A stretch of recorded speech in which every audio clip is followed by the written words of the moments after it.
میں وہ مچھر اس پلید کی ناک میں جا کر داخل ہو گیا اور ناک کے ذریعے اس کے دماغ میں جا کر اس کا مغز کھانے لگا۔ وہ مردود اس عذاب میں گرفتار ہوا کہ جس کا چارہ کچھ نہ ہو سکتا تھا۔ وہ دن رات اسی پریشانی میں گزارتا تھا۔ جب اس کے دوست اور آشنا نوکر چاکر اس کے سر پر لکڑی مارتے یا جوتا مارتے تو اس کے تکلیف میں کچھ کمی واقع ہوتی۔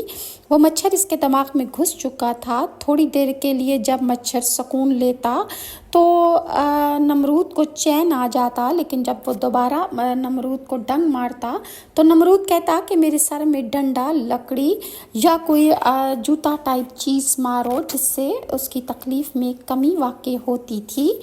بعد 40 دن اور رات کے حضرت ابراہیم علیہ السلام کے پاس وحی نازل ہوئی کہ اے ابراہیم، تو نمرود ملعون کے پاس جاؤ اور میری طرف اس کو بلاؤ اور حق